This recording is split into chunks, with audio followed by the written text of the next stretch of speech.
disciples of the Watch. 1, 2, 3,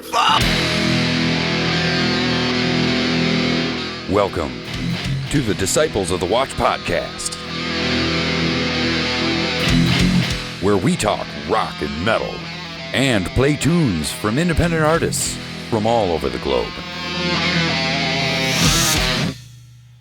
And now your hosts, Gene Vogel and Nate Matnich. Disciples, thank you for tuning in for another episode of the Disciples of the Watch. In this episode, we're going to share some music, chat some news, and we'll wrap the show discussing 10 huge hits given away from one artist to another. And no, this list does not contain either of the Manfred Mad songs that they picked up from Bruce Springsteen. I am Nate Matnich. And I'm Gene Vogel. Thank you for joining us. Also on this episode, we'll enjoy some independent music from Conniption and Tria Prima. Well, before we get to all that, Nate, what's been happening, man? You just got back. Welcome back to America. You made it back. That's awesome. Yep, I had to leave Jamaica, unfortunately. It's hard to leave once you're there, that's for sure. I was worried. Yeah, they take such good care of you, you know, in those resorts. It's like, fuck, now I got to go back and, like, cook my own meals and do all this old shit myself, you know? Yeah, the trip to Jamaica was really awesome. It's funny, I don't know why. I must have subliminally knew what I was doing, but I wore a shirt that had some pot leaves on it. And they were kind of small, but they were on there, you know? And we get to the airport in Jamaica, and we get through the customs line and everything. And the minute we get to the lounge, you know, to wait for the shuttle from the hotel, people are hitting me up about buying weed. I'm like, what the fuck? Do I stand out? And then I'm like, oh shit, I got a shirt with fucking pot leaves on it. Anyways, before I even left the airport, I left with a sack of weed and a ball of hash. So that was cool. I didn't have to kind of like ask. Last time I picked some up from the bellhop, you know, at the resort, but this time I didn't have to wait, so that was cool. Yeah, so you just, the tip to our listeners, if you want to go to Jamaica and not have to really search for it, it'll come to you. Just wear the right clothing. Yeah, because that did not happen last time. Definitely, I'll do that again for sure, because, hey, you know, by the time we got to the resort, we put our fucking luggage in the room, I rolled up a joint, got stoned, and we went out to the beach. You know what I mean? It was fucking fantastic. I'll also mention, just, you know, if anybody does travel to, like, Jamaica, they got something called Mobe, if you're going into the Montego Bay airport. And if you pay for this Club Mobe, basically they stand there when you get off the plane. They got your name on a card. They walk you right up to the customs. You don't have to wait in any of the lines. And then they walk you to the, you know, to the hotel. You know, like the resort has like a place in the airport that you wait at while the shuttle comes. So Lounge type of area. Yeah, lounge. That's the word for it. So it's worth it. It's like $160, but it's totally worth it because some of those lines, like both times I've been there, those fucking customs lines were long. And the last thing you want to do after, you know, being on a 5-hour flight is fucking stand in line for another, you know, hour or 2 hours or however long it takes to get through there. So, yeah, Club Mobe. They just meet you at the plane and walk you right up. Their lounge also has a bunch of, like, free food and drinks and stuff like that. So, nice. Yeah, fucking Jamaica's awesome, man. It was funny. You know, you hear Bob Marley constantly out there, and you know, see images of Bob Marley and Bob Marley T-shirts, and you know, I mean, like there's a whole world of reggae, but it's all about Bob Marley, you know. And I asked one of the women, and that was like, you know, they go around and give you drinks and stuff like that while you're eating. I just said, do you ever get tired of listening to Bob Marley? And she's like, yes. I get tired of hearing Bob Marley. I'm like, I fucking bet, man. Oh, I appreciate that honesty. Yeah, totally, man. I mean, even on like days where they're just really focused on playing like reggae music, they're largely playing like Bob Marley playlists, or like we booked like this little, it was like a little tiki hut on a raft kind of boat tour, and they were playing a Bob Marley playlist as well. I'm like, man, I mean, I love Bob Marley, don't get me wrong, but there's like tons of other killer fucking reggae artists that they could be, you know, playing, though they're probably not as well known for tourists and whatnot, you know. Again, not everybody's a huge reggae fan, I suppose, as I am. They probably see it coming and go, is he white? Yep. All right. Get the playlist out with the reggae, with the Bob Marley. Get some Bob Marley playing. That's all he's going to know. I had wished I could have got a photo of this, but we were moving too quick. On the shuttle on the way to the airport, there's this huge like fence, like really long fence. And it's painted with, it's got all these murals of different like reggae artists and dancehall artists and stuff like that. So, you know, everybody from like Bob Marley, Peter Tosh, Bunny Wailer, Lee Scratch Perry, but then they had some newer people in there too, like Sizzla and I can't think of some other ones there, but some of the newer dancehall artists and stuff were on there. That was a super cool mural, and I wish I could have got a picture of that one, but no such luck. Yeah, Jamaica's awesome. Pretty much I just stayed stoned and stayed on the beach, and I don't know if all the salt and stuff, in the ocean and the air and whatnot is what, lends to the relaxation, because, like, if you do an Epsom salt soak at home, it's super relaxing, from the salt, so yeah, I just kind of feel like you're just, like, immersed in that shit, the whole time you're there, so got to swim in the ocean and all that, which I love. The water there is super fucking warm, so, like, the initial, like, drop in, it's a little, chill for a second, but then you feel like you're in, like, lukewarm bathwater. All right, so outside of that, I wanted to mention, I didn't put this on the list, but before I forget, I did go see the Led Zeppelin documentary. I know you saw it as well. Ah, yes. I was pleasantly surprised. They actually did touch on a lot of stuff that I wasn't super familiar with. But I'm not like a huge Zeppelin guy, so I don't have like tons of knowledge of their history, but I've heard a lot of the basic stories, and they didn't really get into any kind of like dirt type stuff at all. It was really just how they were session musicians and and how they just kind of came together. There was a lot of like really old footage of Zeppelin, which I thought was super cool, and the surviving members all were in the movie and were giving interviews, and then they had interview from John Bonham that they kind of weaved into the whole documentary, so you got to hear him talking as well. Leslie, my wife, she got bored. She started to get bored with it, but I was pretty into it the whole time. Oh, really? Yeah, Angel was into it too. Not as much as you or I don't think, but yeah, she was interested through the whole thing. It's funny seeing Robert Plant young and then hearing the voice that comes out of his fucking mouth. He just sounds like this, like, like old blues guy. And he's just this young fucking dude, in the early stuff, of course. Yeah. Yeah, that was cool. I was glad I got to see that in the theater, actually. Just to see that live footage on the big screen made it worth going to see it in the theater. Yeah, agreed. I know it's coming to streaming services soon, but yeah, I was glad that I got off my ass and went and saw it in the theater. Yeah, I figured you would like it, so I texted you right away. I was like, you probably want to see this one in the theater. I'm surprised they didn't have more with Peter Grant, because I know he's done interviews and stuff, and I thought there'd be a little bit more regarding Peter Grant, because he was very influential, very helpful in their career, the whole span of Zeppelin. I mean, he was going nuts towards the end there. Well, and afterwards, but yeah, still I guess that maybe they just wanted to keep a little bit of that business out of it, maybe. Yeah, it just really focused on the musician, the members of the band and what led up through their first two albums. Yeah, and especially that early stuff, because they could have easily glossed over, Jimmy Page and all the session work that him and John Paul Jones were doing and stuff. But, it was kind of cool hearing Robert Plant struggle to, fucking find a foothold. And then all of a sudden somebody says, well, check out, tells Jimmy Page, go check out this kid, Robert Plant. And then fucking Jimmy was in right from the fucking get-go. There was no questioning it. And then to have fucking John Bonham in his fucking back pocket as a recommendation for a drummer was just fucking, it's kismet, man. It's like the stars aligned. And I didn't realize that they were all kind of involved in session work. And I knew Jimmy Page was a little bit, but I didn't realize the extent. I mean, really, it was their careers. Like a few of those guys, or maybe even all of them. I can't remember if John Bonham, I don't remember all of it, but just the ones that I do remember, it was like basically a career for them. And I thought that was interesting. Well, yeah, Jimmy owned a house and stuff, and then he got it hooked up with the Yardbirds, and yeah, so he was the guy with the money and the name, and so for those guys for Bonham to even consider maybe not doing it for such as long a period that he did was kind of a surprise. But I think he was kind of a creature of habit, and he's like, well, I know this job is paying me now, and I'm touring, or moving around and doing shows, and they're like, but you could be part of this big thing with Jimmy Page. He's like, yeah, but I got this other thing.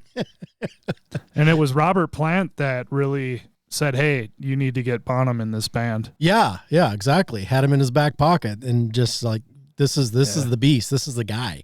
This is what's going to propel this. This is going to be the fucking motor in this machinery that will become Led Zeppelin. And just fucking, yeah, it was cool. Cause I've read about that too. And to hear them even recapture just that first moment where they all four are in the room and there's that just immediate, like, oh, there's electricity. There's something that's happening here. This is energy that we cannot deny. Yep. It was cool to see all that. Also, they recorded their first album and had no deal. They did a full fucking recording, yeah, and then shopped the actual album. No demo. They like did the fucking album and then found a company to fucking put it out. I thought that was really cool too. Yeah, Jimmy. You don't hear that too much. Yeah, he had a vision and he wanted to execute it to his direct idea, and that, So him and that's why I'm saying Peter Grant was very, very helpful in going to these labels and going to promoters and stuff and saying, Led Zeppelin is worth this much money. The promoters don't need to get rich off the bands. The bands are the ones that are bringing the people in for the seats. So you're going to pay Led Zeppelin what Led Zeppelin is worth. And Atlantic, I think, was smart that, obviously they want to be in control. They want to hold all the toys. They want to be in, and for Jimmy and fucking Peter Grant to just kind of go, here's a finished product. Do you want to release it or do we go elsewhere? Because this is going to be big. Yeah. And then to continue on from that, because there's no turning back. That thing was, they launched out immediately and were successful and then just started banking money. And then it's like, okay, next album, here we go, and carry on and just keep fucking plowing away. Put that money away and keep on building the machine. Yeah, definitely cool. Then you're not handcuffed by the fucking idiots that wear suits that think they have to make a decision in order to justify a paycheck.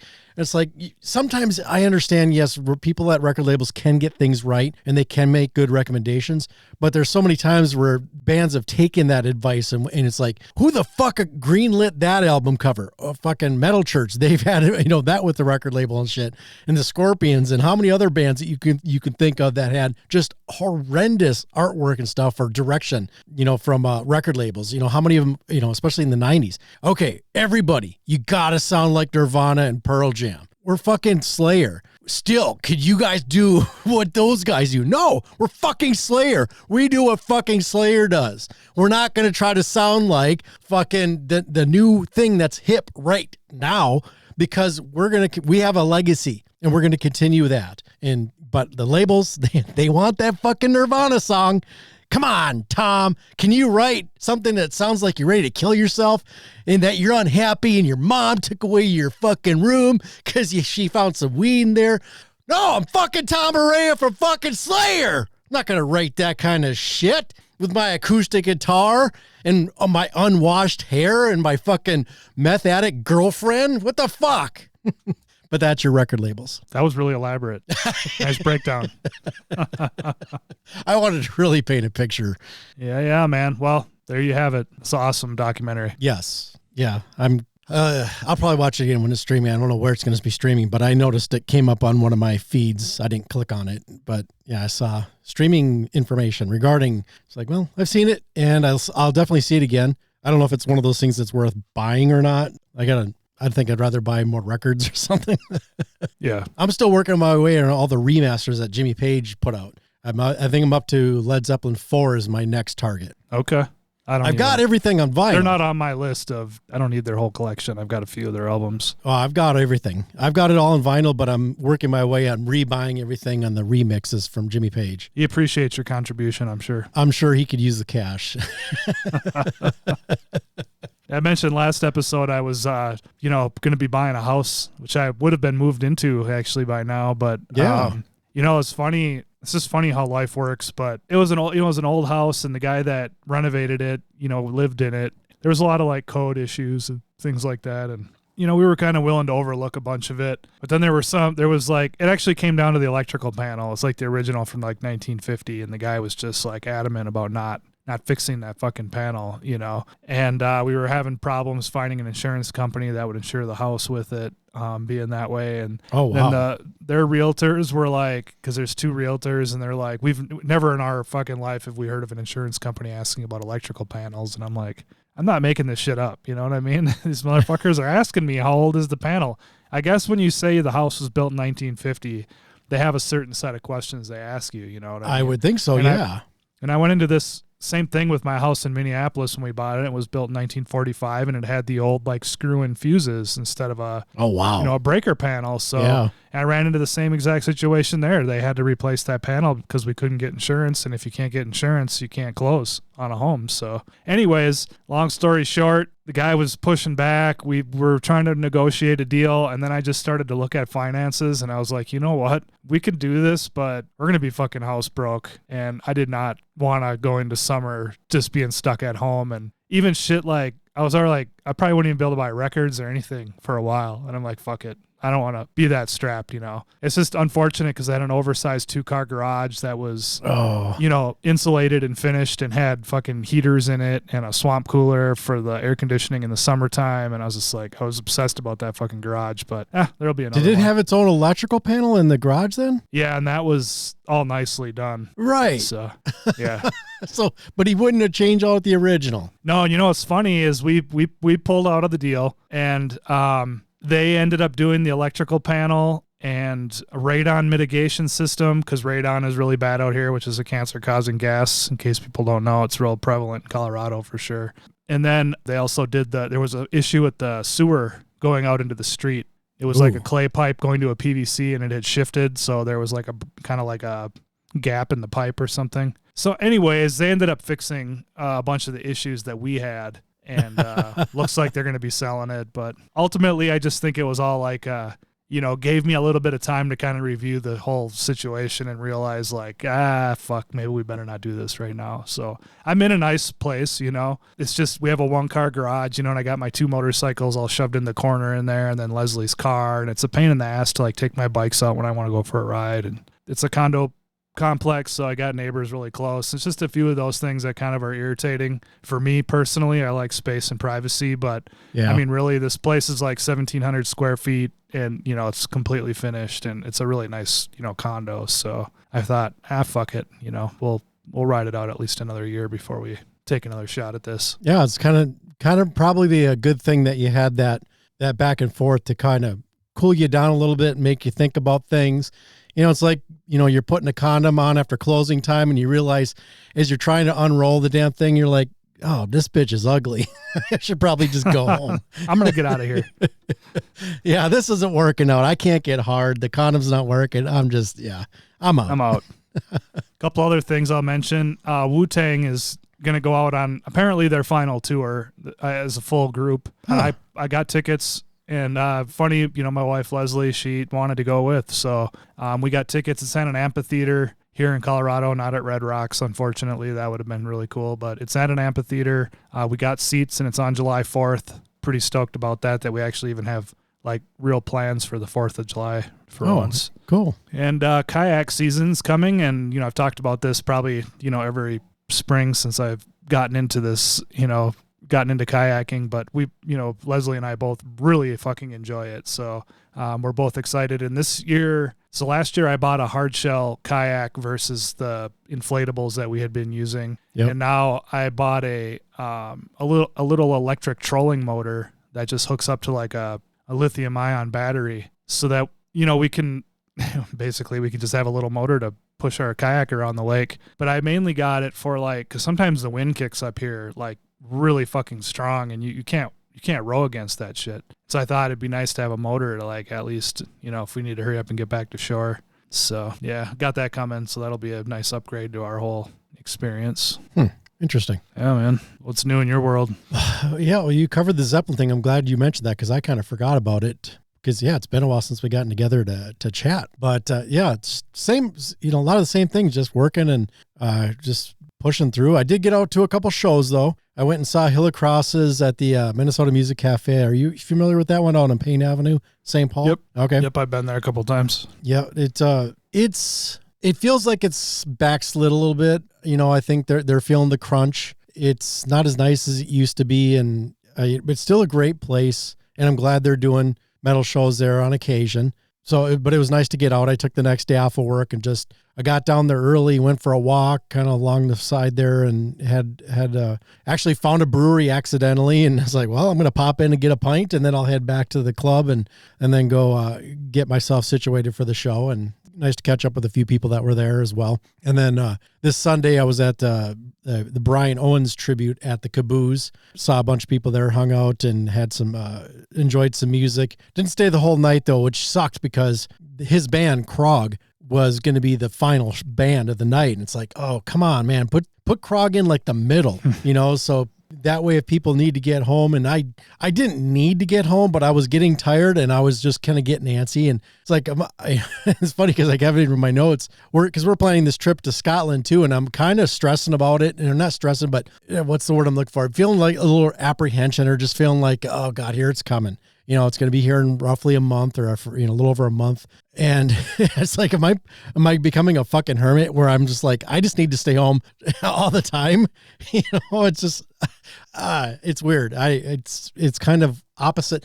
The nice thing though is having this new car is making me enjoy driving again. So it's like get in the car and it's like, okay, cool. Now I don't mind, sitting in traffic or taking a long drive to get downtown, or, God, yeah, I was surprised getting to St. Paul that day, how bad the traffic was. I was like, I even left early, which in hindsight, I was earlier than I needed to be, but hence the walk and the brewery. But it's just like, I'm questioning, is it an age thing, or is it just, that maybe I secretly want to be a hermit? I don't know. Well, on a serious note, I think age does play a part. I don't know. I'm having the same thing. The older I get, the less I care to be away from home. And this is where I recharge. So even at the end of the day, like I don't even want to stop and get gas at the end of a work day or run into a grocery store or anything. I just want to get the fuck home. It's like, my battery's drained and I need to plug in, and that's where it happens for me. So, but as far as the trip part, that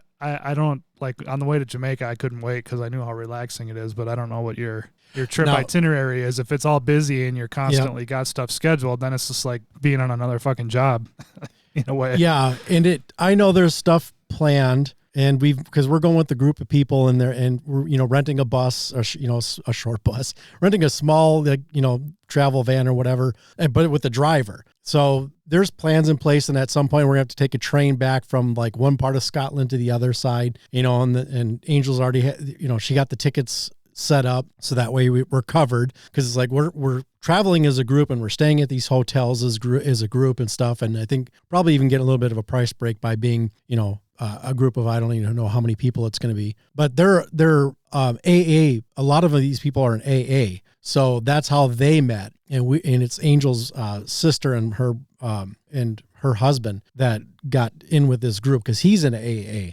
So, people that seem to be reliable and decent people, and meeting them on the group chats have been, or, not group chat, but like the Zoom calls and stuff. So we're kind of seeing faces and stuff. And then they've got a contact that's there in Scotland, and he was telling us some stuff, and he's like, yeah, don't go there. It's not worth your time. Go to these places. Don't wear a kilt, because that's only stupid only, people who don't live in Scotland and are, the people that show up wearing kilts and stuff, unless you're at like a Highland event or something like that, or one of those type of things. He's like, you're going to stand out and you're going to look like an idiot. I'm like, good. Cause I'm not bringing mine. Angel bought me one. I'm like, this is not going in my suitcase. Unless we're playing some sort of role playing at the hotel at night, then sure, I'll bring it.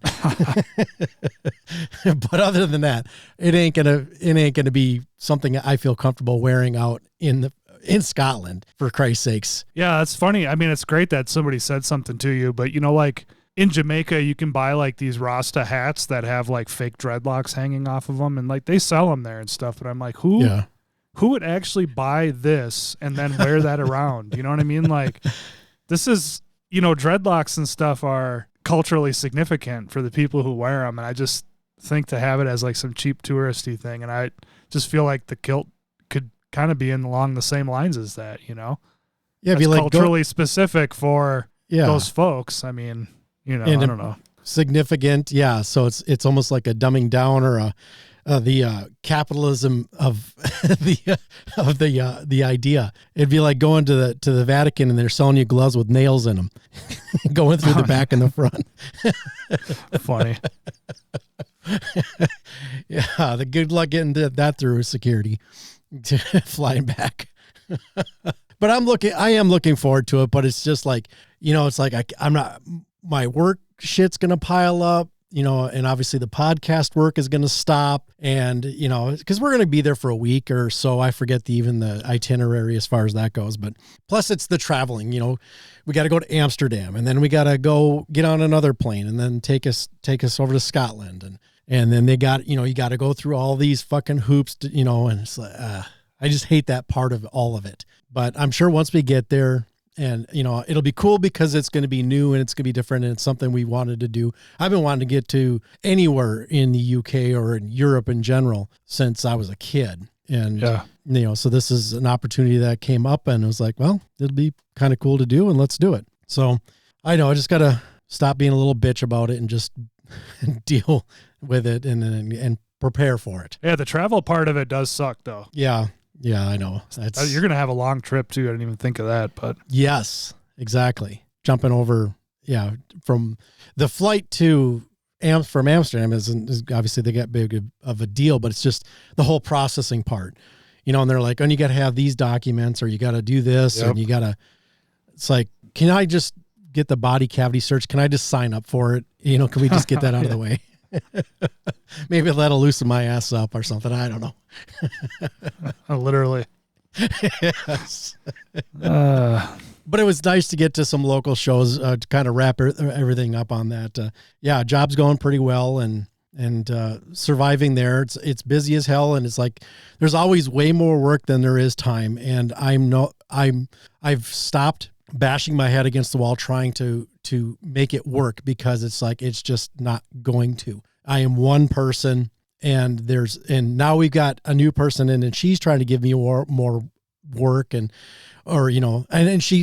it's not that she's shifting responsibility. She's just realizing, okay, these things need to be fixed. And then she wants me to be involved in it. It's like, I don't need one more person asking me for help with projects and stuff. It's like, oh God, but I'm the only person that can do it. So it's until they hire somebody to help me out, either above me, below me, next to me, whatever the fuck, it's just the way it is. And I've kind of just tried to let it just flow and do what I can, put in my, 8 to 10 hours, and then just shut it down. Yep. That's all you can do is do what you can do and be grateful you got a job that's supporting you, as long as it's not a toxic place to work. No, and I do work with good people too. And that is very, very much exciting part of it. Or the nice part is I enjoy working around these people, and they did shift me, so I'm no longer falling directly under the president. He kind of wanted to kind of reconfigure the tree of where everybody falls. And so he ended up shifting me underneath the VP of finance. So they've changed his title. So he's like VP of finance and operations or something like that. So, but him and I get along great, and I really like him. And I also can be very honest with him. I can go in there and vent to him. I vented to him about a lot of stuff. And I even though now he's my boss, there's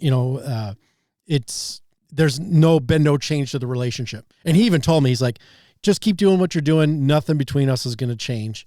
And it's just been, from that day forward, it's like, yeah, it's pretty much the same. And, there's a comfort in that, and knowing that I now have to deal with somebody that could be problematic. And not that the president was by any means, but it's just nice being able to go, that my direct contact is not the president. So I can go vent, or I can talk with the VP, and if he needs to set me straight, then he's got that, then maybe I won't take it, because I trust Scott, and I've worked with him, ever since, I started there, and built a good relationship with him, to where, if he needs to correct me, then I don't feel like that guard goes up, like I got to defend myself. It's like, no, sometimes you just need to be corrected, or you need to, somebody to point out something, and that's fine. But having the new president, him being the new guy, it's like, well, you don't know me, or my guard goes up, and usually you can step away from it and you can process, and then you go, yeah, he's right. Or, oh yeah, I overreacted, or whatever the case might be. So it kind of removes that part of it. And I still have a good relationship with the new president as well. It's funny, because he's actually seems like he wants to talk more, that I'm not underneath him anymore. like, hey, what's going on with this stuff? And I'm like, I'm kind of busy, which you should know, because you see me running around here like a crazy person. But I'll be curious to see what this new year brings us. And actually, the funny thing is we're talking about my trip to Scotland, and the the guy's like, he's like, I'm not going to call you for anything. I'm like, well, if it's an emergency, maybe you can. I said, but I'm not bringing my work computer with me or anything like that. And I'll probably be out visiting a museum or going to a distillery or something like that. Because not everybody that's on this trip is sober. Right. So, I would like to experience some of that. I'm not real big into scotch, but when you're in Scotland, it's like, well, I'll dabble, I'll experiment. And maybe you never know. Sometimes you'll find something in those moments where it's like, oh, wow, this clicks, and we'll see what happens. Yeah, that reminds me, in Jamaica, we were doing a lot of virgin pina coladas and daiquiris because, Leslie and I don't drink. Yep. And fortunately, this happened to me and not to Leslie because I don't really care. I just don't really like alcohol and whatever. But they brought me a live one, basically. Oh, really? And I took a big old fucking slug off that through the straw, and I was like, oh, something doesn't taste right. And then it was like, oh, fuck, this is not a virgin pina colada. So anyways, did you probably finish just it? got one good mouthful, and then I didn't finish it. Oh, okay. I haven't drank for many, many years, but I don't know, like 2 years ago, I dabbled a little bit. I drank some champagne and I had a couple different beers, and every single time I got a really fucking bad headache. And I was like, ooh, I don't need this I don't need it anyways. And then that was just like an added, I don't need this. Especially if your body reacts in a way like that. It's like, it's telling you, hey, maybe unless you were over imbibing, well, then that's to be, expected. Nope. One glass of champagne, and I had one beer and one beer. Those are the 3 different times. Oh, wow. And, I did not fucking, I'll stick with weed and other psychedelics. Completely understandable. Speaking of Bob Marley, I see you got some new records in your collection. Yeah, I did get some Bob Marley records. So I was really stoked. We were in the airport and we decided to go do some shopping because for whatever reason the resort set up our shuttle and got us to the airport like 3 hours before our flight. So anyways, we got there. We decided to do some shopping. They got some shops in there, and they had a Tough Gong shop. And Tough Gong is the record company that has released Bob Marley records. And we were in there looking around at shirts and shit like that, and I walked around a corner, and they had a wall full of vinyl and CDs. Nice.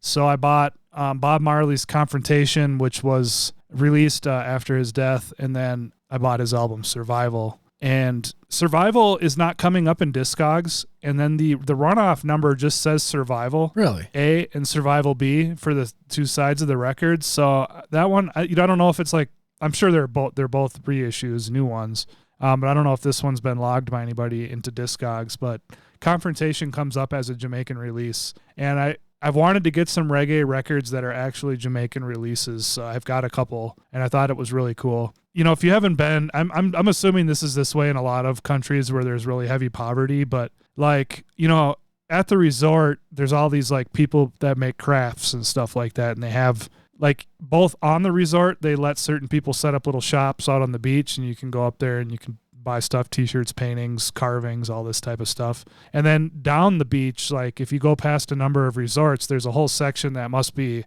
Jamaican owned, and it's not a resort owned area. And they basically have all these shanties, set up there right on the beach, and they have shops in there. The problem is, if you even fucking look at them, they are fucking on you. Yeah. Okay. So it's like, I want to look at your crafts, but I don't want you fucking up my ass either. You know what I'm saying? Yes. And that's like the frustrating part. So back to the record thing.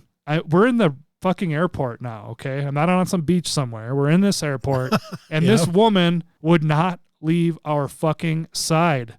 And we're trying to shop, and she just would not. She was just like fucking glued to us. And then when I started looking at records, she was like pulling like Bob Marley's greatest hits that you used to be able to buy at like Starbucks and shit. And she's like, oh, you want this one? And I'm like, lady, I know what the fuck I'm looking for, but thank you.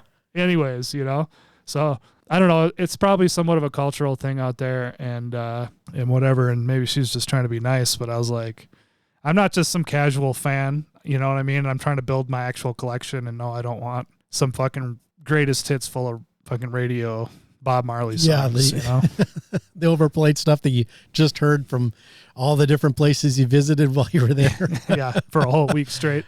You should have told her you have a podcast. Maybe she would have stopped talking to you. Right? I'm gonna go away now. Yeah. I was gonna stock up, on a few. I was gonna buy some more, but they were $40 a piece, so I just limited myself to 2. So that's the only vinyl I've picked up. As actually pretty light. I've got some stuff on order and whatnot, and I'll talk about that in future episodes when those come in. But in the past, I've talked about the Weedy and compilations on Bandcamp. For doom metal music that is released in different countries. They've been going, state by state in all these different countries and putting together compilations on doom and stoner metal music. And there's been a handful of them that have come out since I last talked about it. And I've thrown money at all of these, and they're all really cool. And I still, every time I talk about it, I just say, if you're into that kind of music, check it out. Look up Weedian on Bandcamp or even on Facebook, and then check out these releases. But they've done a trip to Poland, Serbia, South Africa, China, Italy, and Scotland. And they're all really fucking fantastic. I really like the China one. Really? I don't know why I was so surprised to see such a, long compilation list of like doom and stoner metal bands in China, but there is. And actually all these countries have, these compilations are anywhere from like, 30 to, 90 songs, and they're all different bands. So I don't know. It's really cool shit. You get to hear music from all over the place. But the China one is particularly cool. Well, it's kind of like this show. We play music from all over the place too, but it's not focused on a genre specific. Yeah. So that's all I've gotten into my collection. It looks like you've gotten a little shopping in. A little bit. I did get a couple from my 2024 best of albums list. I picked up David Gilmour's Luck and Strange on CD, and because I'm having a difficult time paying like double for vinyl nowadays, and it's starting to get fucking annoying. But if I really want it on vinyl, I'll still pay the extra price on it. But I just decided on Gilmour that I wanted to get the CD, and especially for the price. I think Amazon had it on sale. I got an alert that was on sale or something, and I just thought, you know what, I'm just going to pull the trigger on that because I want to listen to it again, and I'd like to. I'm really still now it's hitting me. Even though I love my new car, I'm still annoyed that I can't fucking play CDs in it. And I know everybody's like, oh, you can just stream. It's like, it's not the same. And I just want to grab a CD, get in my car, slide it in there, and then just have that playing. I don't have to fumble around with the fucking phone and try to go, okay, where am I at, or what did I download, or what's on Spotify. Ugh. Yeah, I know it's old man fucking hermit here complaining about technology. I love streaming in the car, but you can buy an external CD. I know. player. I've been looking. I'm trying to find the best solution because I don't want to. I use my Android Auto for directions and stuff. I like having it on there primarily for traffic. It's like I know where I'm going a lot of times unless it's somewhere new or I'm in a new location. But part of it is the traffic side of it. I want to avoid traffic. I want to get from point A to point B in a reasonable amount of time. And so I don't want it to overtake. And I think I experimented with something, but and I know Toyota will sell you for whatever the price is for a subscription for mapping in the car. It's like, well, I've got Android Auto. I don't need that. Yeah. Plus it's all my locations are already in Waze or Google, which whenever I tend to use Waze, but I just need to, I've been doing a little bit of research and I found an old MP3 player, but it doesn't have Bluetooth, and every way I've tried to connect it so far hasn't worked. I mean, the couple of ways I've tried. So I've got some ideas, but again, sometimes I just want to grab that brand new CD, rip that shrink wrap off and hit play. And I can't because I have a fucking modern car. I told you I would send you the link to the one I bought before, and I forgot to do that. But I think that like the one I've got it's made for connecting to Auto.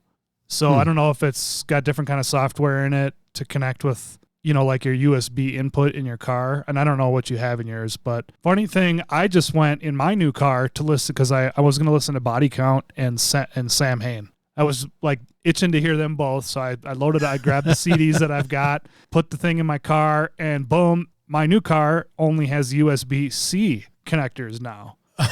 And my CD player's got the old school USB connector. So now I got to buy an adapter, but I really like that everything's going to USB-C, and I've seen like even like the newer iPhones and stuff have it. And, it's like, I just threw a whole bin full of fucking different connectors and shit away because every time somebody would release something new, it was have some kind of different connector on it for a lot of years. So I'm glad that they've just started to standardize that. But yeah, long overdue. And then also picked up this. I actually got on vinyl, and it's Morbid Saints, Swallowed by Hell. And that was my top selection from last year. So, and that came with a download code. So I always really appreciate when the record labels throw that in there, because now I can rip it to CD, even though now that doesn't do me any fucking good.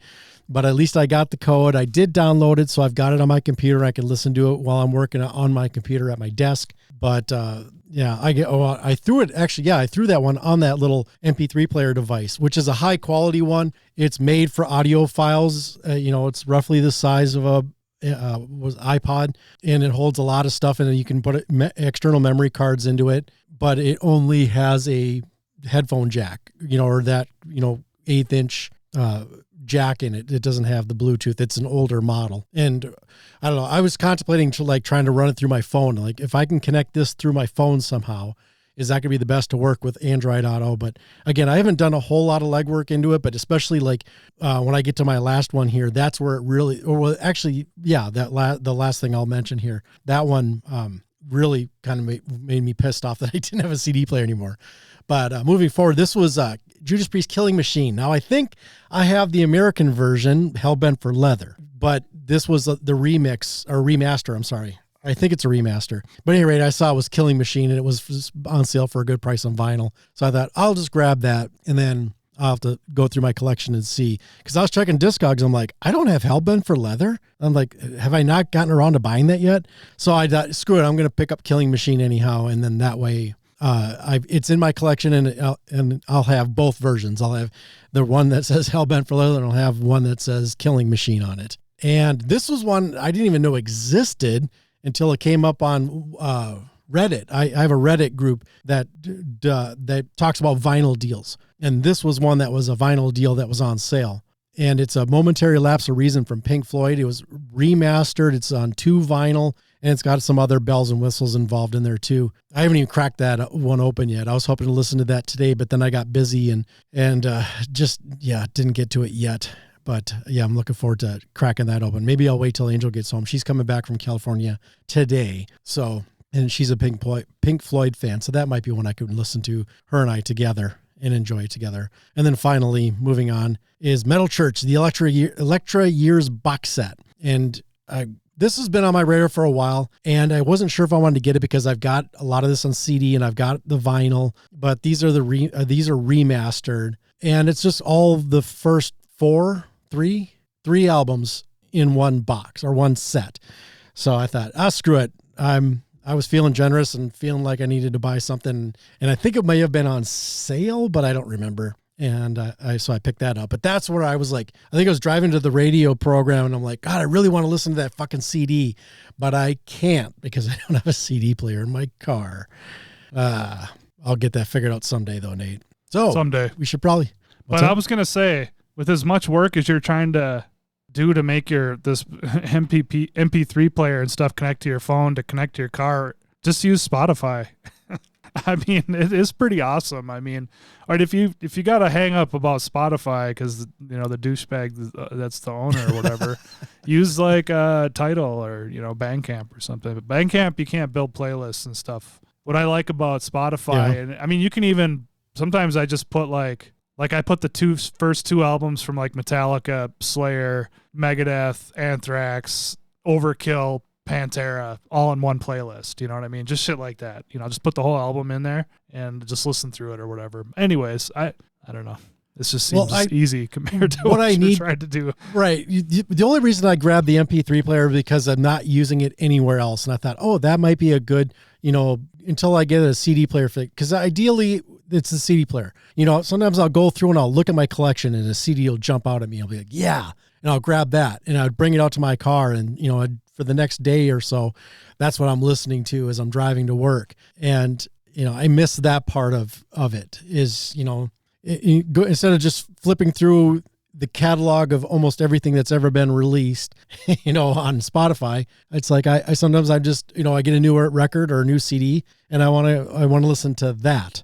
or a digitized version that I will use to spin onto a CD. Well, Plus, I think the quality's a little better. I just sent you the link to the external car CD player, and it's meant to connect through Android navigation. So if you have that ability in your car, it should connect. And it's only nice. It's only $66. So it's not even a huge investment. Yeah, and I still have the USB-B. Yeah, USB-BB connection. So I have C's and B's, but there's one inside the not glove box, little center console that has a USB-B, and that's supposed to be specifically for connecting to the audio. So you can put like a thumb drive in there and have music playing from that or something like that, which is something I was going to play around with eventually, but it hasn't been that important. I know I'm probably talked about it a lot more than the work I've actually put into it, but I just rather have the CD and make it something simple and keep that part of my drive and my music collection, part of my daily or weekly routine, so to speak. But enough talking, Nate. We need to listen to some music. What do you got? All this talk about, being in Jamaica. I had this picked out before, and it was inspired by being in Jamaica because I love fucking reggae music, as I've mentioned many times on this show. I don't know. It's happy music. And even though a lot of their lyrics are about some pretty heavy content, it's just very uplifting music. So I don't know, man. If I ever need a little pickup, I'll put on some reggae, and it usually does the job. But we're not going to listen to Bob Marley. Hate to let anybody down.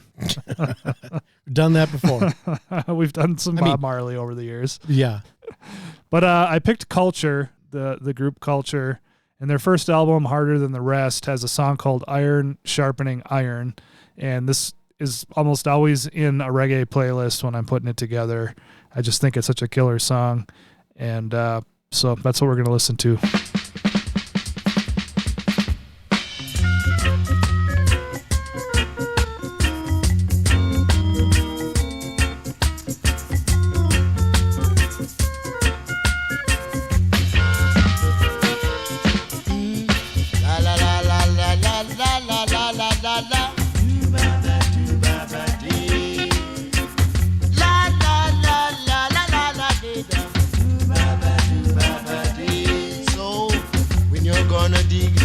I tell my brother, don't dig one, always dig two.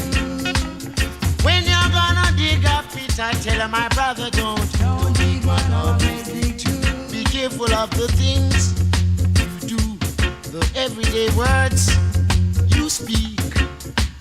You walk on the streets, you run up your mouth. You want to see your brother be a prisoner always, never mind. The countenance of one man brighten it another. Iron sharpening iron. The countenance of one man brighten it another. Iron sharpening iron. So when you're gonna dig a pit, I tell my brother, be careful. Don't dig one, always dig two. When you're gonna dig a pit, I tell my brother, don't dig one, always dig two.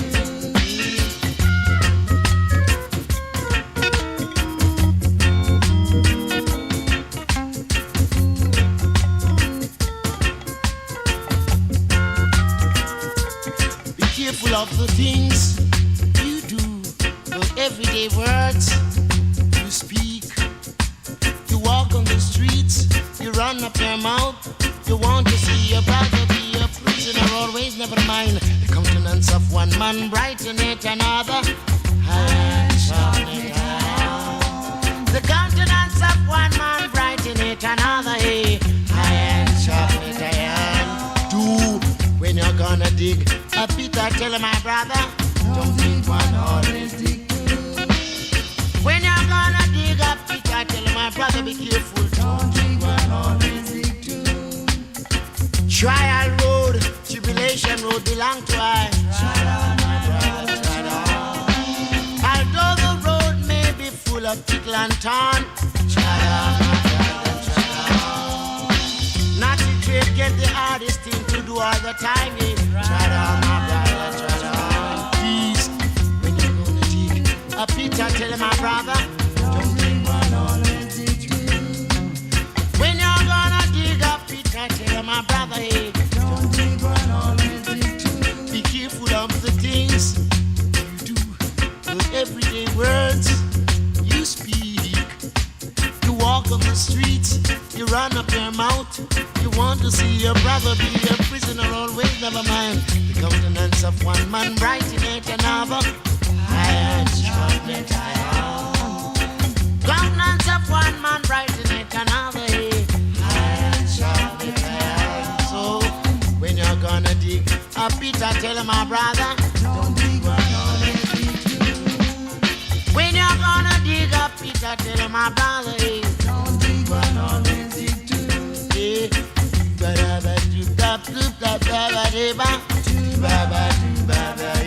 Rejoice!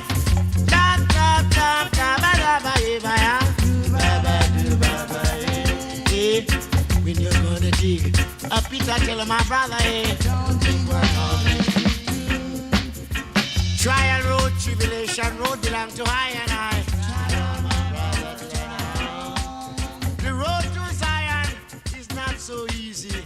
Tread on, my brother, tread on. The road to Rome. All right, that was Culture with Iron Sharpening Iron from the album Harder Than the Rest. Little sounds of the island for you. All right, let's talk some news. What do you say? Roll it. And now, the news on Disciples of the Watch.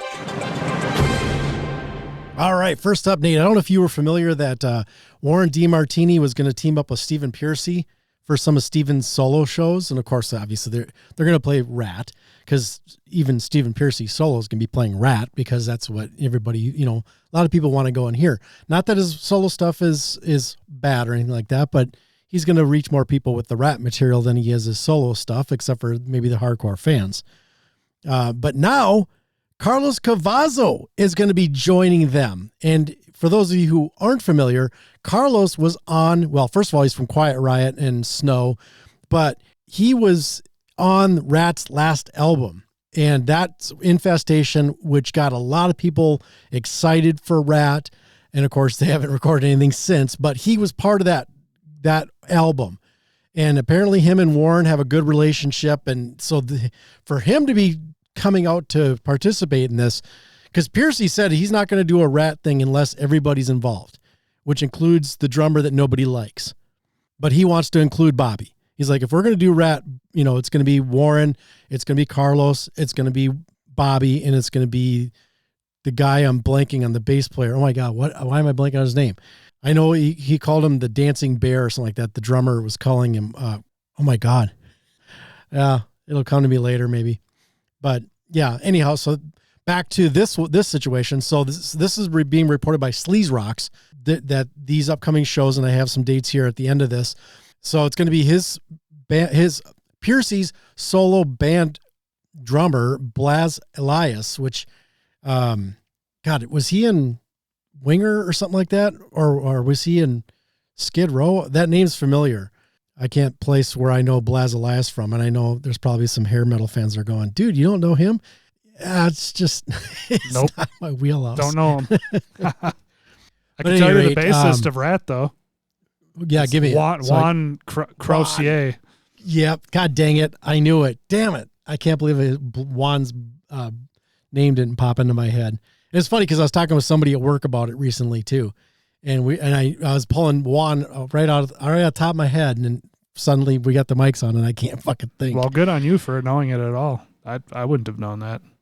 Oh, really? I'm not deep in the RATT. Oh, that's right. Blaz catalog. Elias was in the movie Rockstar. I forgot about that. Oh, the fictional Steel Dragon tribute band Blood Pollution. Oh man. At any rate. God, Slaughter. He was in Slaughter. There we go. That's how I knew the name. So my apologies to hair metal fans that were getting angry with me. So anyway, he was talking about some of the stuff with the shows, and so he was in from Carlos was in from 2008 to 2014 and from 2016 to 2018. And of course, as I already mentioned, he was in Infestation. That was released in 2010. Like I said, that's a great album. If you're at all into RATT and you haven't listened to that album, do yourself a favor, check it out. So this is what the following message was posted on Elias's Facebook page earlier today. It says, just finished up rehearsals for the upcoming PEARCY DeMarTini shows. Man, this sounds This band sounds killer. So cool having these guys back together. Going to be a great time. So there's Connecticut, Maryland, and Kentucky starting April 5th. So Connecticut in April 5th, May 4th in Maryland at the M3 Music Festival, and Beaver Dam, Kentucky, Rock the Dam in end of July 26th. So yeah, if you are at all interested in that, go check that out, because I think that's going to be something pretty cool. And I'm curious to see if this is going to be the start of the possibility of a RATT reunion. I'd like to hear. I know PEARCY said he didn't care for Infestation. There was something he didn't care about. I don't know if it was the mix, or he thought for some reason they could have put out a better album. But meanwhile, a lot of us were like, that's a fucking good album.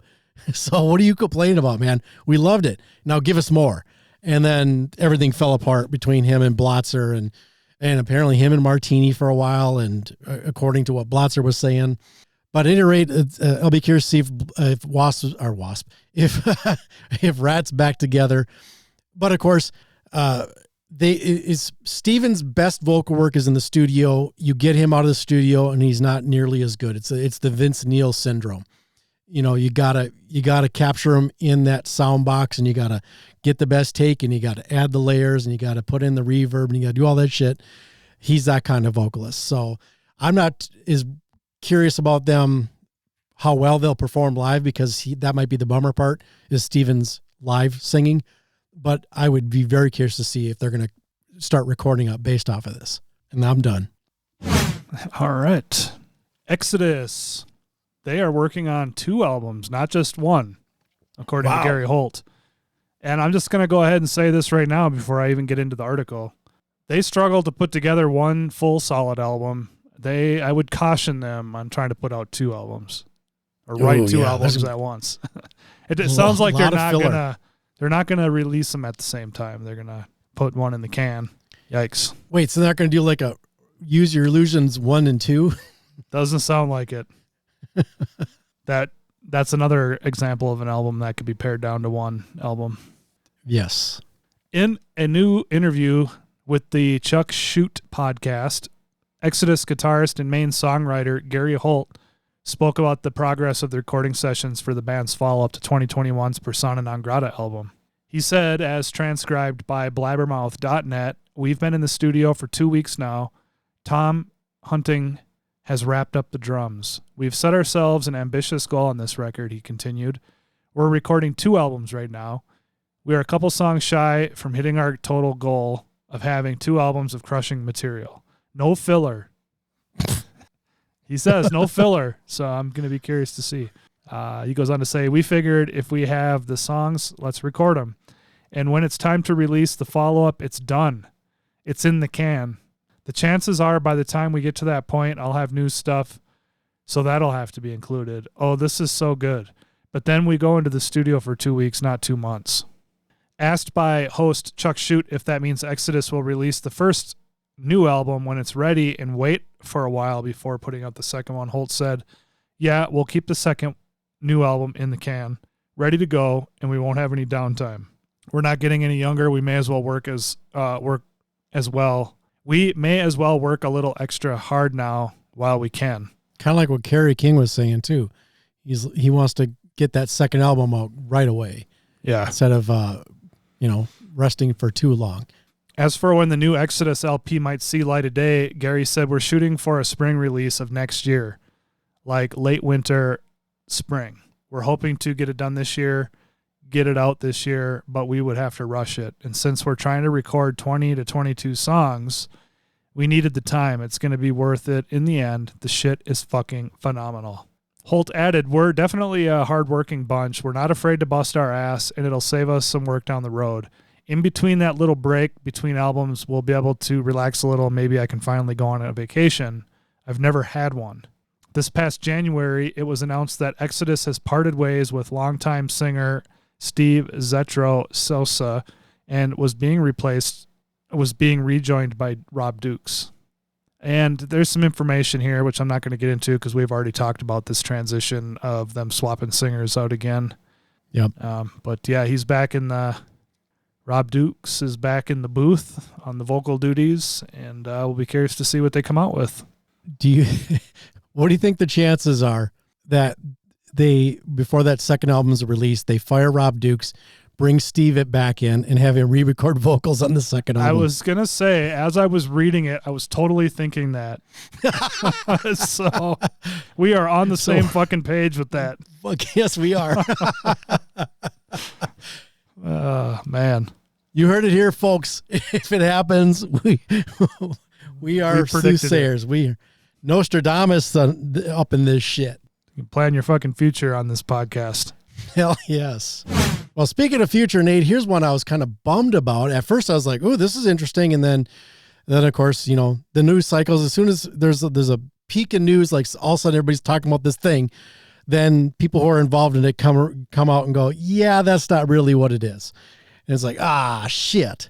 Well, Alex Van Halen was talking about unrecorded or, you know, partially recorded Van Halen material, and that he was going to work with Steve Lukather on a new Van Halen release of some sort. So he actually has now come out and said, yeah, hold up. Here's the situation. So Steve Lukather from Toto is a great guitar player, by the way. If you don't, obviously you're thinking, when you think of the songs, you're thinking like, you know, adult contemporary or adult pop or whatever, you know, Rosanna and Africa and stuff. It's like, but you know, he was part of a very prolific band, but he was a solid guitar player. And, you know, some of those leads, you know, some of them are subtle and tasty, and some of them are a little bit more engaging. But Steve has got a touch, and he's a great guitar player. But so you know, don't poo-poo the guy, you know, because of Toto, if you're one of those surface knowledge type people. So he was talking about De Telegraaf, the largest Dutch daily morning newspaper. And then they were discussing, or the Van Halen thing, I'm sorry, that was when Alex Van Halen was talking about that. And he said of this new project in that article, it says, Ed and Steve Lukather were very good friends, and they often worked together. There is no one who can do this process with me as well as he can. Lukather, seemingly surprised about Alex's comment, is quoted in the same article as responding, did Alex say that? Oh, in that case, the news is true. Ed, Alex, and I were very close for years. It is true that we worked on it together. But now recently Lukather took to Instagram to clarify his possible involvement in a new Van Halen album, saying, for the record, ever since Alex Van Halen dropped some we were going to work together, I think there is a huge misunderstanding. I will not ever play a guitar note on a Van Halen song ever. Al asked me if I would help him go through a ton of unfinished recordings of Al and Ed, writing and recording that never saw the light of day. As of now, that's all I got. In fact, that anyone would think for even a second that I would play anything on this is ridiculous. I have too much love and respect for that, and I play nothing like Ed. More as a co-producer or something. I am honored Al would ask me. So Alex had mentioned there was enough for 3 or 4 records of you know, vault material. So it'll be curious to see if anything actually can be culled from that, if it's worth putting out, you know, putting something out for just the sake of just rushing something out there. And, you know, for the fans, or, you know, I'm not going to call it a cash grab because I don't like that. You know, these are things that they did together, and for Alex to want to share this part of the process, I think is pretty cool if it can be done the right way. This is also their career. Yes. And need to keep making money like most of us. So I'm sure money is somewhat of a driver. So yeah, there's some good stuff in there. And you have to remember, when in the thick of it, sometimes the really great stuff kind of passes you by. And it's not until you revisit it going, whoa, I forgot about that. This kicks ass. But that takes time. And I want to do it right. I want to do it right. And you want to do it right. I want to do it right. And then it's pointed out here too that Alex and Steve Lukather had collaborated on several projects in the past, including, Michael Jackson's Beat It, where Lukather played the main riff and Van Halen played the solo. And he also played bass on Lukather's debut solo album and made a guest appearance on Steve's 2003 Christmas LP, Sentimental. Sentimental, Nate, not sentimental. Sentimental. Sounds thrilling. So there's some other. Yeah, there's some other pieces in here too. And of course, if you head over to the show notes at dotwpod.com and you want to dig deeper into that news story, you will find the links there. And speaking of links, you can find the link to this band I'm about to play, Conniption. They hail from the USA, actually Milwaukee, or my neighbors to the east. Wait, east. East. Your former neighbors to the east, Nate, and when you were up here in the Minneapolis Twin Cities area. Yep. But yeah, so these guys hail from Milwaukee. This was I was not familiar. Of course, there's so many bands in the United States. There's so many bands around the world. How can you be? But sometimes, through your friend groups, especially, for me being in the local music scene, you hear names that are brought up like, oh, you ever hear of this band from Madison or, something like that. And so you start to get a little bit of names swirling around. These guys have been going since 2008. And as far as I know, their name has never come across my ears or however that works, but definitely a solid album. I'm going to dig into some of their earlier pieces. This is our more recent release, which is from January, if I'm not mistaken. I thought I had that in my note here, but I don't. This was sent in from Vlad Promotions, so thanks, Vlad. So here's the band Conniption from the album The Theatre of Invention. This is Reap the Whirlwind.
doesn't care what you think.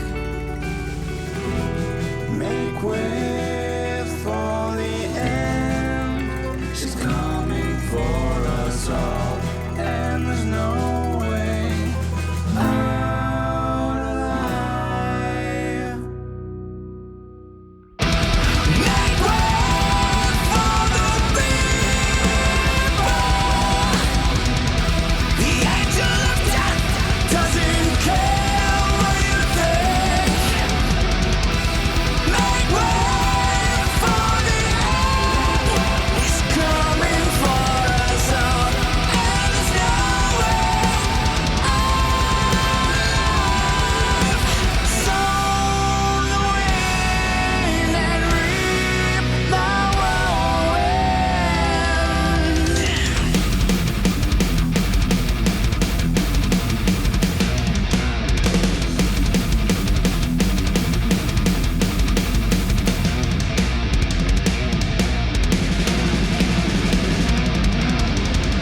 All right, there you go. Conniption from USA. Reap the Whirlwind is the song. Don't forget, head over to DotWpod.com. DotWpod.com. I'll say it slower for the slow people. And that way you can connect with these guys. Go buy their album. At least go find them on Facebook or social media of some sort and give them some support. So there you go. Thanks again to Vlad Promotion for that. Official Iron Maiden documentary is coming out this fall. Yes. Nice. I was trying to remember. They've had documentaries for sure. This is official though, Nate. Yeah, the other ones weren't. I mean, they had one in the theater where they were on the, Bruce Dickinson was flying the plane, and was it like Route 666 or something like that? Or yeah, I don't think that's not a documentary. They're probably going deeper on that. Yeah, been a while since I've seen that. Now I don't even hardly remember it. I know Iron Maiden doesn't have the amount of like reissues and different things like that Kiss does, but they've got to be up there. Yeah. I don't know. Just this made me think here's another like Iron Maiden thing. They've had lots of stuff. Oh, if I could get a Power Slave casket, that would be fucking awesome. Power Slave casket. That would be cool. Fucking right it would. Oh shit. You gotta call up Steve and pass that on as a suggestion. Of course, I'll be cremated, so that's a waste of money. Yeah, that's my deal. I want to be cremated. I don't fucking be buried in the ground somewhere. Somebody dig me up and have sex with my corpse. It ain't happening to me. Nope. Me either. And that is prevalent. That's happening every day. All over the United States. All right. Universal Pictures Content Group has announced it has commenced production on an official, as yet untitled, Iron Maiden feature documentary. Universal Pictures Content Group holds global rights, and Universal Pictures International is set to release the film in cinemas internationally in autumn of 2025, coinciding with the band's 50th anniversary year.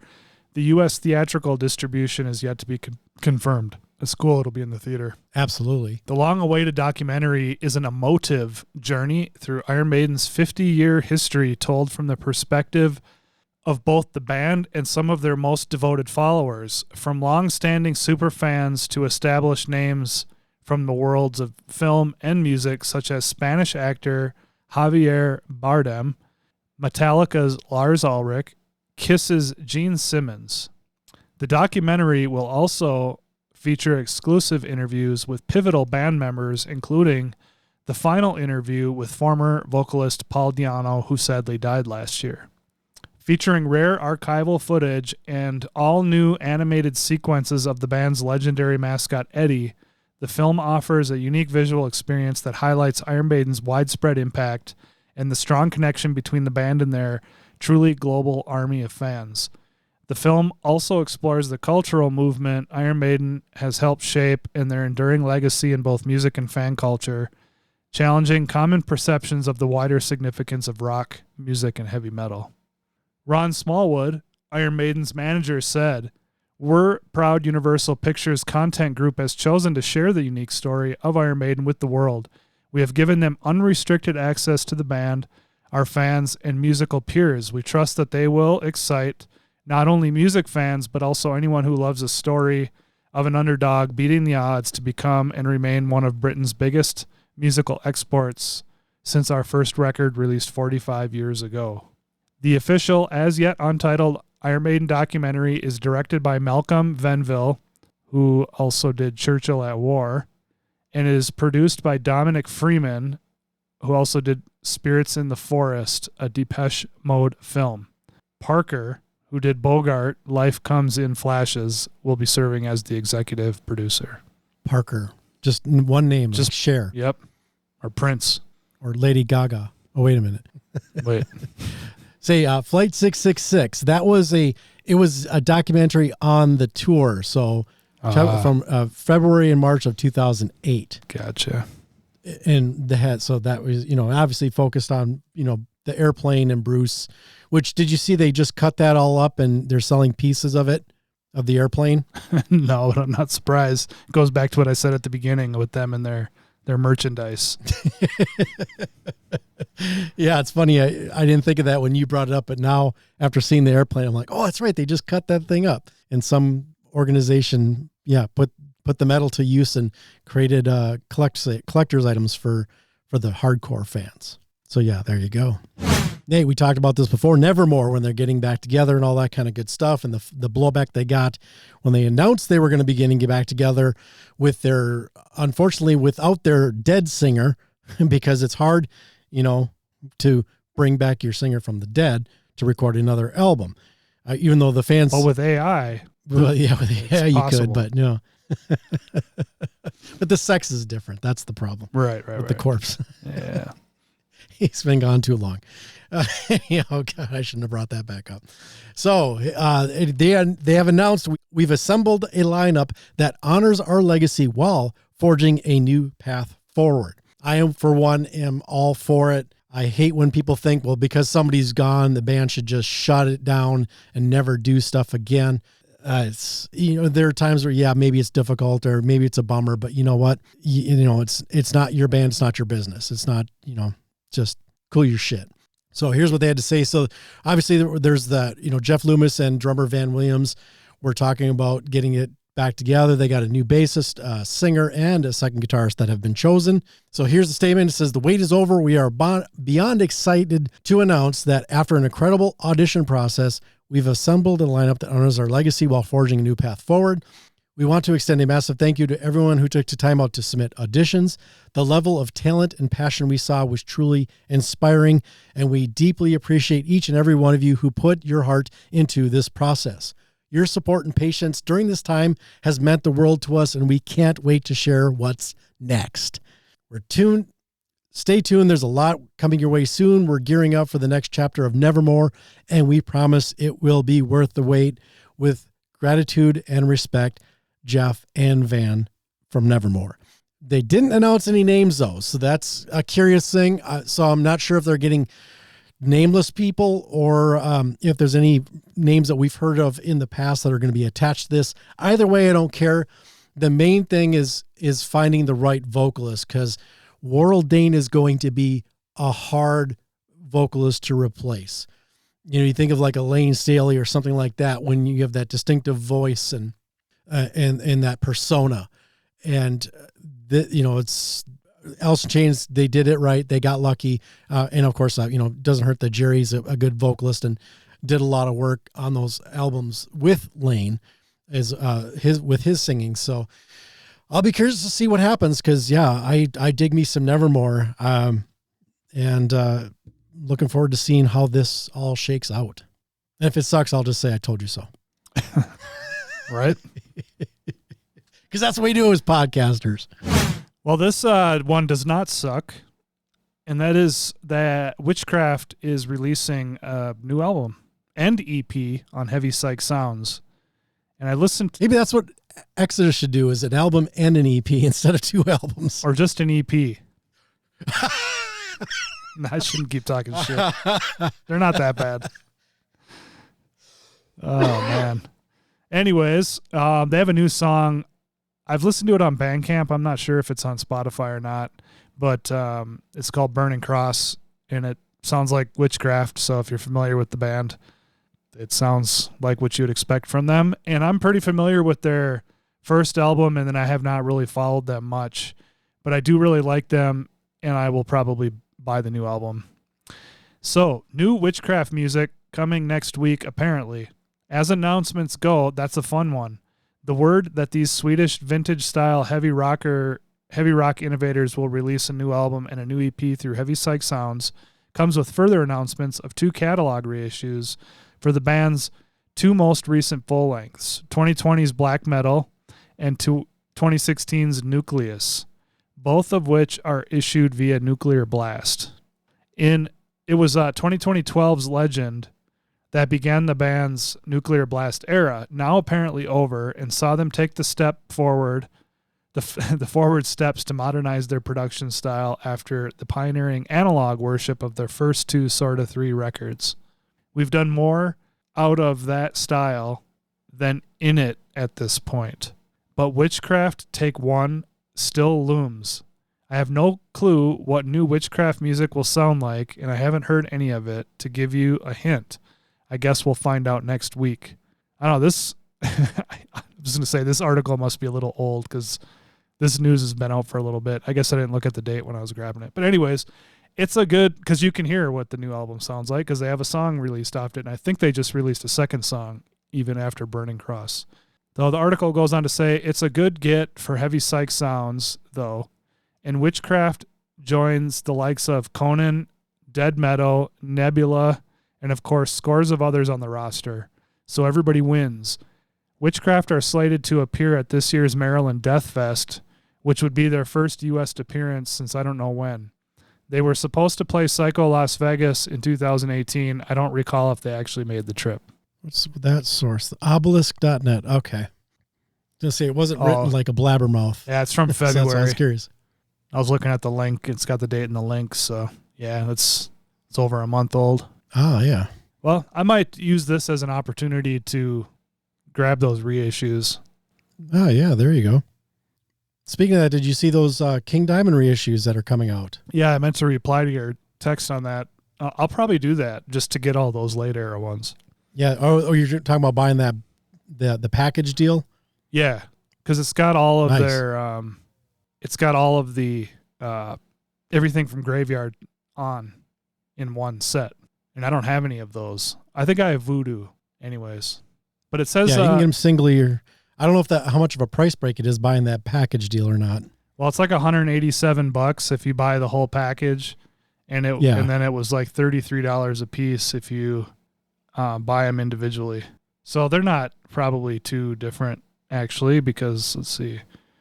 So it'd be like almost $200 if you bought them individually, and it's like $187 if you buy them in one shot. But the funny thing is the link you sent me, it says pre-order, but then when you click on it, it says release November 14th or November 1st, 2024. I'm like, well, that's already really? happened. How is this a pre-order? So I'm assuming they meant November 1st, 2025, which is a long fucking way away, honestly. Holy shit, yeah. Maybe they just forgot to update the date from a saved, what's the word I'm looking for, template. Yeah, it's got Give Me Your Soul, The Graveyard, Voodoo, House of God, The Puppet Master, and Abigail 2. And of course, they're all on, color variants. Yep. So, yeah, 2 for 1 on that news story. Yeah, there you go. Little bonus King Diamond piece in there for you. Well, Nate, we're going to get a little heavy here. We got Tria Prima to share with you all. These guys hail from the Ukraine. They have an EP out, 3 Primes of Alchemy. The song I selected to share from their 2025 release that came out in January is Solar Sulfur. Check it out, Tria Prima.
All right, there you go. Solar Sulfur from Tria Prima.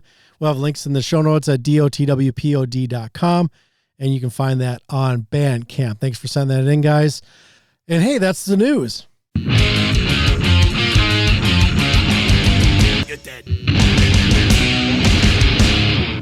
If you're in a band and you'd like to be considered to be played on the Disciples of the Watch podcast, please email us at our Gmail address at dotwpod@gmail.com. So there you go. If you have our old email address, please update that in your records so we can make sure to keep getting your emails. And hey, stay tuned to this feed. We've got all sorts of good stuff. We've got Time Travel Radio. I'm going to start working on that again. Eventually, I need to start kicking out some of those My Life in 4 songs. It's just a matter of having the time. But, of course, the independent music specials. February is about to be released. Actually, no, that just came out. My apologies. That just came out. There's January, there's February. I got to start working on the March stuff. Lots of good music. And, yeah, definitely worth your time. Oh, that's right. And then don't forget the Exodus Worst to Best. If you love our Exodus talk, there's a lot more in there if you want to catch up for the worst to best. It's people seem to be digging it, though, so very much appreciate that. Now, Nate, for our final talker, this is an interesting one. I purposely didn't even look at any part of it. I want to be surprised, or I want to kind of absorb it as you present it. So what do you got here? This is the 10 huge hits given away from one artist to another. This is from Louder Sound, of course, where we get many of our lists. This one's pretty lightweight. There's definitely no metal in this at all. It's all rock, rock and pop music. A lot of these, will probably be familiar to people. And then there was some that I was not familiar with. And some of them I didn't even know. Like, I listened to the songs and I was like, I don't even know the song. So there's like 2 of those, but anyways, I thought it was still interesting, and there are some pretty killer songs in the list, so we'll just get rolling here with the first one, which is Mott the Hoople with All the Young Dudes from 1972. This is one that when I saw the name of the list was one that I figured would be like a no-brainer, because this is a constant one that gets brought up. Like this was a good song gifted to a band that this artist wanted to support, from my understanding. Yeah, it's interesting. A little write up here because he's offered them a couple. This was given to them by David Bowie, and he offered them a couple other songs that they turned down. So interesting. But one of the most famous artist donations of all time, Hereford Rock Quartet, Mott the Hoople were on the verge of splitting up due to lack of success in 1972. Luckily, in David Bowie, they had a famous fan who was willing to lend a hand. Actually, it wasn't a hand; it was a hand job. No, it doesn't say that. Actually, it wasn't a hand. It was a really great song. David Bowie originally offered the band the Stomping, the Rise and Fall of Ziggy Stardust, and the Spiders from Mars cut Suffragette City, which they rejected, which is weird. And that song kicks ass, and I'm surprised as well, that they would, poo-poo that one, but they did. Not to be... I think it worked better for Bowie to keep that one. Yeah. I mean, now in hindsight and all that. Yes. Because that's just a fucking dynamite song. Not to be deterred, he came up with this glam rock anthem in 2 hours instead. He produced it for them, and it became a top 3 hit. Mott the Hoople were saved. He offered them Drive-In Saturday as a follow-up, and they rejected him again. They didn't help themselves, did they? Yeah, he did all he could to try to keep that band going. But that was a big song. Or it still kind of is. I mean, I think it's still a popular song. Relatively so. Yeah. And we got Badfinger with Come and Get It from 1969. Being gifted a song does not necessarily mean that the receiving party can't write their own. It's just sometimes an artist needs that certain something to light a fire under their career. That's certainly the case with Martin Scorsese fave Badfinger, who wrote a number of early 70s crackers, including Baby Blue, Day After Day, and Without You. But it was this Paul McCartney penned tune that got them going, their first release as Badfinger. McCartney had a vested interest given the band were on the Beatles' Apple label, giving them a hit and sparking a topsy-turvy and sometimes tragic career. It's funny, I did not know this, and I listened to the song. I listened to a little bit. I know the song already, but I just listened to a clip as I was going through this list. And I was like, this really does sound like a Beatles song. And so I'm not surprised at all that now reading that Paul McCartney wrote it. Yeah, I wonder if it's one of those that people heard and go, these guys are trying to be the Beatles. Yeah, and here it was, a Beatles writer. Yeah. There's a reason for that. Okay, this one's pretty common knowledge, and that's the Bangles' Manic Monday from 1985.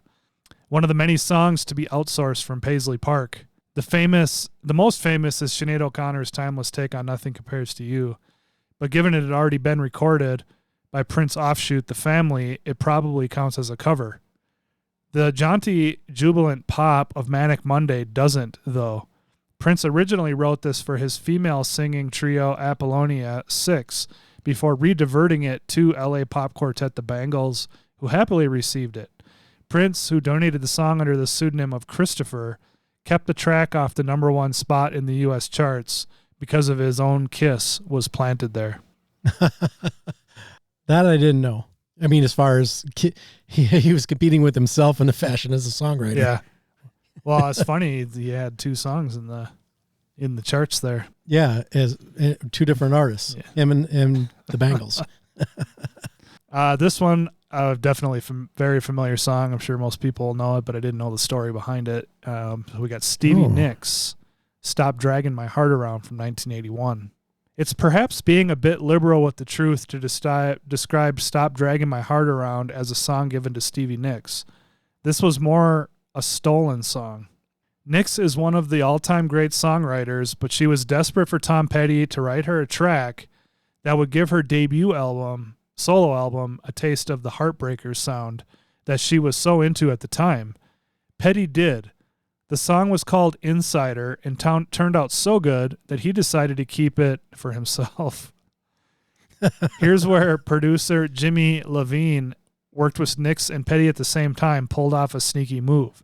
Petty and his band had laid down a version of "Stop Dragging My Heart Around," and the producer got Nicks to do her own version, turning it into a duet.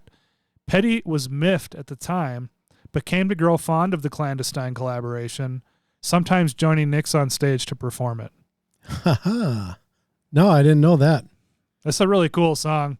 Yeah, it is. Yeah, I didn't know that either. I would just assume that they collaborated on it and did the song together and all that stuff. Somebody described Stevie Nicks as sounding like a sick cat when she sings, and now there's a few songs, like a few Fleetwood songs with her and like this song that I do like, but now every time I hear her voice, I just think of that fucking remark, and I'm like, God damn it. Not a huge fan of Stevie Nicks in general or whatever, but she does have a handful of good songs, and I'm not a huge Tom Petty guy either. So he's definitely got some good songs, and I know huge following and all that. But the two, they put this, they sound awesome together on this track. Yeah, agreed. So this is one that I did not, even when I listened to the song, I was like, nope, I'm not familiar with this one. And that's Diana Ross with Chain Reaction from 1985. The Bee Gees were prolific and prolifically successful writers for other people. Standouts include Dionne Warwick's Heartbreaker, Islands in the Stream for Kenny Rogers and Dolly Parton, and the Grease theme tune for Frankie Valli. And no back chat, please. The Grease theme tune is cracking. But this pips them all, transplanting a swaggering 80s sing-along into a Motown groove for one of the latter's biggest stars, Diana Ross. It became Ross's second UK #1 upon release in November 1985. And I'm not familiar with it. Even after listening to it, I don't recall hearing it. Oh, really? Sometimes you hear it and you're like, I remember hearing that. No. Yeah, exactly. So you don't think, so if you didn't, I'd be curious if I didn't. I mean, because we were listening to music in 1985, but I know we were in swinging towards, a different stuff than what pop was putting out per se. I mean, I guess Madonna was pretty prolific and stuff and very out there and, and getting out in the public eye, so to speak. And well, no matter, I guess there's some other stuff too, but no matter how narrow my musical tastes were growing up back in those days, I'm still very, very well familiar with a lot of popular music just because being a fan of music, even if I fucking hate it, if I'm in a grocery store and it's some fucking elevator music, my ears are drawn to music always. Yeah. And so a lot of pop music and stuff, you know, in the 80s, like I'm familiar with it just because you hear it. And then MTV was new and it was just constantly playing tons of different stuff, even shit that I didn't like. But hey, we got, you know, videos. And so you just sit there and watch whatever. Anyways, I still don't know this song. You should check it out. And I'd be curious to know if you've heard it.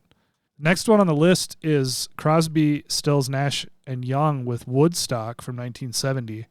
Joni Mitchell's lilting tribute to the iconic music festival, which she missed because her manager advised her it would be better for her career to appear on a TV show, was included on her 70s record Ladies of the Canyon. But she was pipped to the post when Graham Nash, her boyfriend at the time, recorded an amped-up, grizzled take on it with his group Crosby, Stills, Nash and Young. And they included it on their second record, Deja Vu, which means it came out a month before Ladies of the Canyon. I mean, is there a better example of the sharing is caring approach to being in a relationship? Even better, there's also a version of it out there from 1969 featuring guitar and bass from Jimi Hendrix. Definitely familiar with that song. I did not know it was a Joni Mitchell song. Yep. I just assumed that they would have recorded it. That's an education for me as well. So, okay, so this one I was surprised that I was not familiar with, and that is Bedtime Story by Madonna from 1994. And it's not that I like know every fucking Madonna song or anything like that, but certainly, you know, most of her radio hits and stuff, you've heard them, you know what I mean? Yeah. You've heard a lot of her music over the years. And this one, even when I listened to it, I was like, I don't know this one. It's really spacey and eerie sounding, but Madonna has long been a pop star, superstar by the time her sixth studio rolled around in the mid 1990s. But after the iffy reaction to her 92 triumvirate of sauciness, album Erotica, book, sex, and film Body of Evidence, that's a mouthful there, she was determined to get her musical credentials back on track, showcasing the out-of-the-box thinking that made her such a trailblazer in the first place. She turned to synth-pop experimentalist Bjork, a genius, but hardly a go-to artist if you're after a massive hit, for help. Reluctant at first, the Icelandic star soon crafted a song for Madonna in the trancy, pulsing Let's Get Unconscious with producer Nellie Hooper.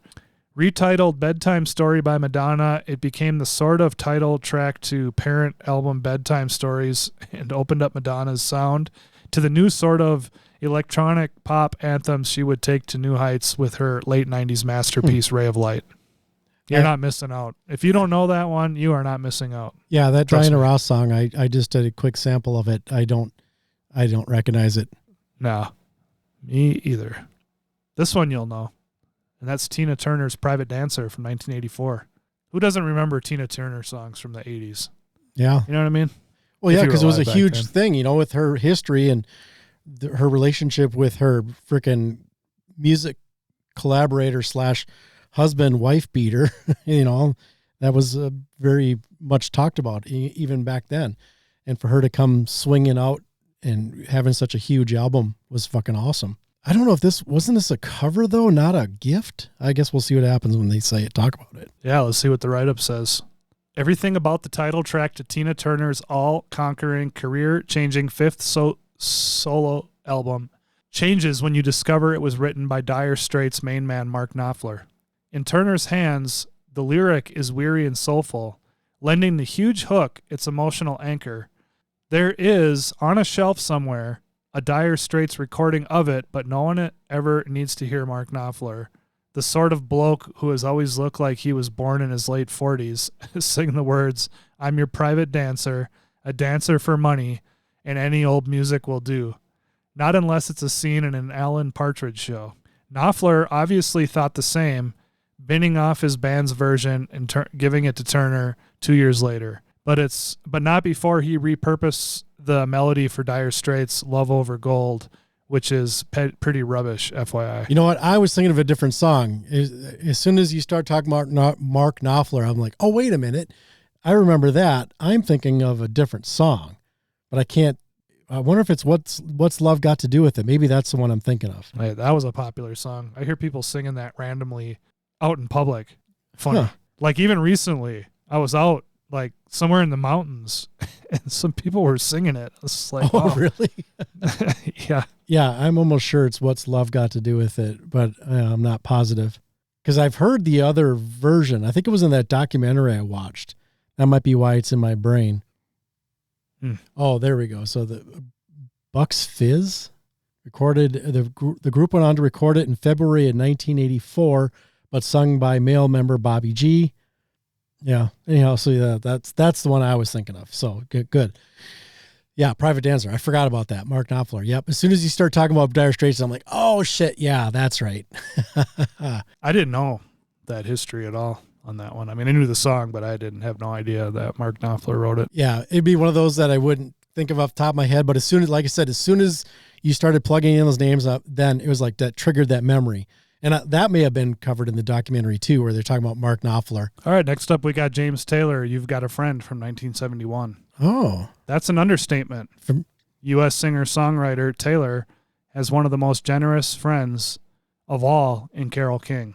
The two are working on their new albums together simultaneously, sharing ideas and musicians in the sessions, when King wrote a reply song to Taylor's downbeat ballad Fire and Rain and came up with one of the best songs of all time. You've Got a Friend is one of those rare tracks that feels like there couldn't have been a time when it didn't exist, and both Taylor and King included versions on resulting albums. King's Tapestry and Taylor's Mudslide Slim and The Blue Horizon that were released within months of each other. It was Taylor's version that was released as a single and became a huge hit.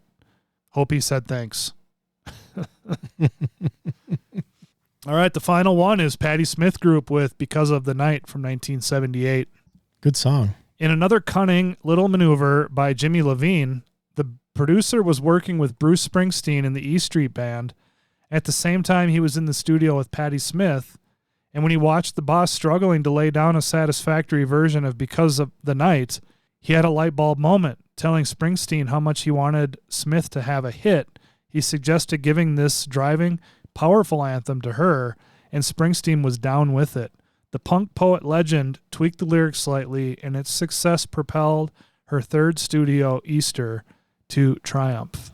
Yeah, great song, great version. Or, well, great, yeah.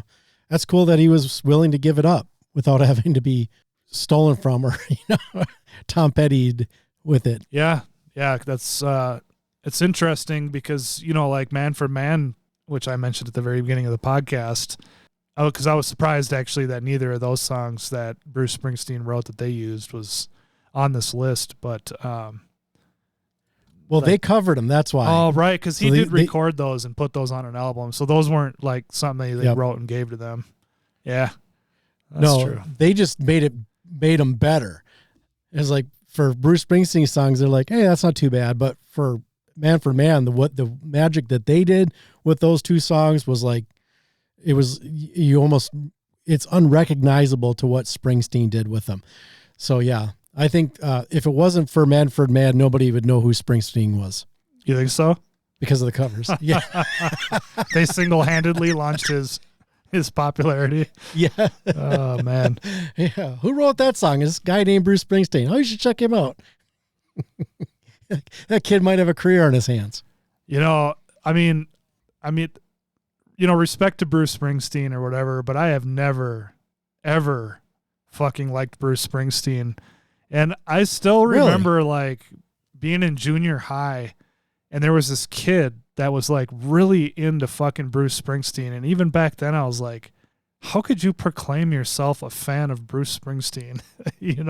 I guess I understand it now, but it just seems so odd back then. And that was when Born in the USA was the, had just come out or whatever. And I'm just like, fuck, this stuff is garbage. But yeah, man.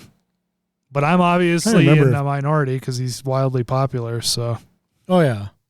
Yeah. 10,000 Maniacs. I was trying to think of that cover I'm back on, Because the Night. 10,000 Maniacs recorded that for MTV Unplugged. That was kind of one that was at the back of my mind. I'm like, what am I thinking of, or what am I forgetting on that? And I think, didn't Springsteen actually record the song and cover it himself?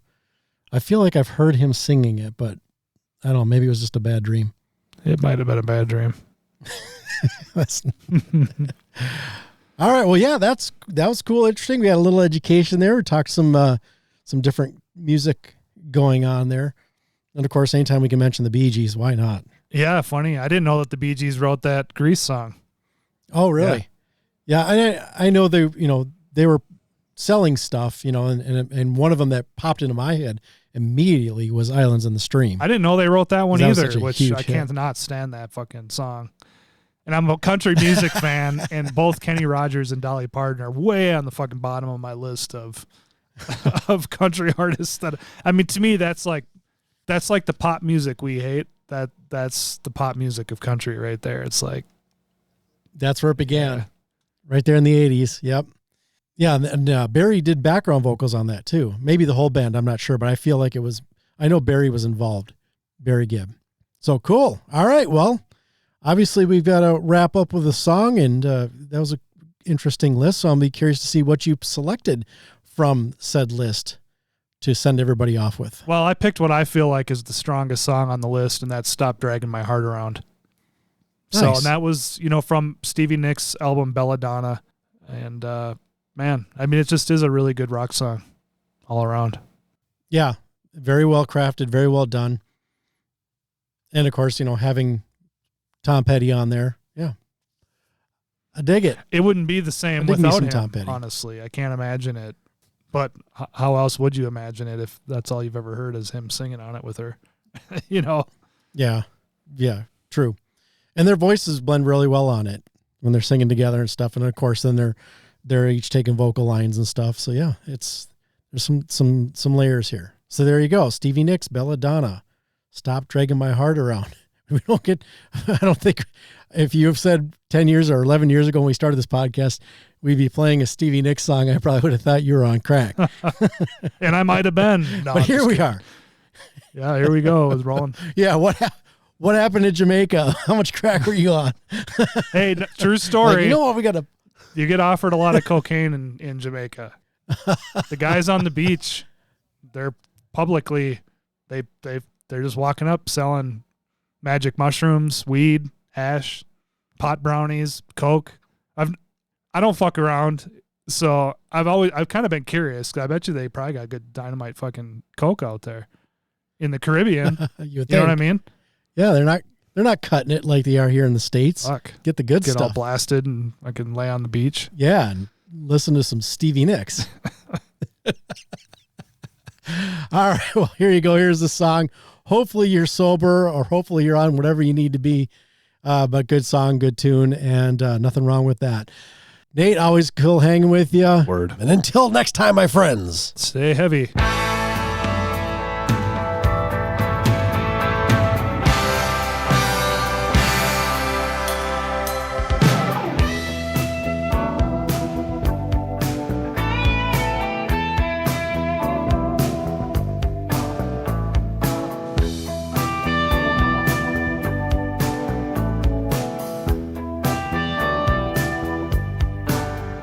Baby, you come knocking on my front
Gonna have to make up for this next episode with a bunch of heavy stuff.